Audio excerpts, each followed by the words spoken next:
اللهم بارك على محمد وعلى آل محمد كما باركت على إبراهيم وعلى آل إبراهيم إنك حميد مجيد. شپاړس سوه شپږ اویایم نمبر حدیث شریف 1676 نمبر. وعن بريدة رضي الله تعالى عنه، دا حدیث زمون سردار سیدنا حضرت بریدہ رضی اللہ تعالی عنہ نے روایت دی. بریدہ صحابی دی، الله پاک دې ته راضي شي، الله پاک دې د خپل ځان نه راضي کی، الله پاک دې زما ستا او د ټول امت د طرف نه بهترینی بدلی ورکي. ان النبي صلی الله تعالی علیه وسلم کان لا یتطیر. حضرت بریدہ سے فرمائی و یقیناً دې کې شک نشته پیغمبر علیہ الصلوۃ والسلام با تطیر نه فرمایلو، بدفعلی به نه نیوه، یعنی سسیز به سپیره نه ګڼلو. رواه ابو داود باسناد صحیح. دا حدیث امام ابو داود رحمه الله صحیح سند سره ذکر کړی دی. نبی علیہ السلام به وی بدفعلی نه نیوه، د سسیز په حق لا د سپیرتوب قائل نه نبی علیہ الصلوۃ والسلام، یعنی سسیز کې به سپیرتوب نه ګڼلو. دا امت ته هم ترغیب دی چې دا یو سیز ته سپیره ویل یا یو ځای ته سپیره ویل یا یو وخت ته سپیره ویل، نو دا د زمانه جاهلیت بد رسم دی او په دې د عمل نشي. یو نیک فعل دی یو بد فعل دی، نیک فعل جایز دی او بد فعل ناجایز دی.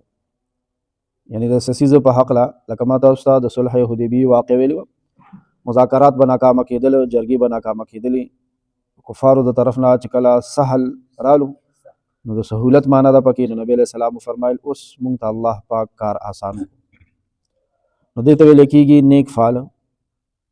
نیک فعل دا صحیح دی، دا نبی علیہ الصلوۃ والسلام نه ثابت ته کړی دی. او سسیس کې سپیرتوب نبی علیہ الصلوۃ والسلام با د دې خبرې قائل نو. امت تم ترغیب دی چې مونږ او تاسو چاته سپیرو نه وایو، یو ځای ته سپیرو نه وایو، یو سیس ته سپیرو نه وایو. د مانځه مونږ سبق چې کوم هغه دې ځای پر رسېدلی، اللهم انا نستعینک، او دعای قنوت اللهم انا نستعینک. خواري کوئ، کوشش کوئ چې دا مونځ که صحیح وي هم وایي، او که صحیح نه بیا خود وایي چې صحیح شي. درې ټکي دي، مونږ یې څنګه وایو او غوږ ورته ونیسو چې ویلې کېږي څنګه. اللهم انا نستعینک، درې ټکي میلو معنی و اللهم اے الله، انا یقینا مونږه، نستعینک هم لتانه مدد غواړو د بل چا نه، ونستغفرک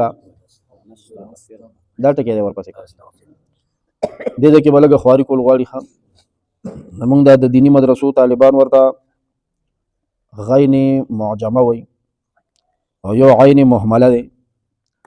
مونږ او تاسو عام خلک په نقطه باندې پیژنو، په یو عین باندې ټکی نشته د پاسه ټاکې غونته ني، او په یو غین باندې شته دی. نو ونستغفرک کې دا کم غین دی، د ټکي والا دی، دې له به زور ورکوو. څنګه زور به ورکوو؟ دا بېادبي دې معافي، دا حلق کې چې دی، دا حلق دا جبی نه ده چې دا وتخنیږي ورسره، دا زور واخلي. غین ته ووایه ونستغفرک. دا ولې په دې ځای به خواري کوو؟ دا ځکه چې د نقطې والا غین وایو او دا حلق ورسره وتخنیږي، خراش کې غونته جوړ شي. د دې فایده دا ده چې دا د دې معنا داسې شوه چې یا الله مونږ ته نه مغفرت غواړو، بخشش، بخښنه، خدای مونږ وبخه، زمونږ ګناهونه مونږ ته وبخه، معاف کړه. او که دا مونږ نه داسې مونږ خو خویه وایو بس که نه، زمونږ خو پام ني، مونځ ته اټومیټک منځونه دي، خدای دې قبول کړي. نستغفرک مو ویلو، نستغفرک ونستغفرک مو ویلو، نستغ او نستع دې کې فرق شته که ونستغفرک مو ویلو، نو بیا دا د عفر نشو. عفر بیا خاورو ته وایي.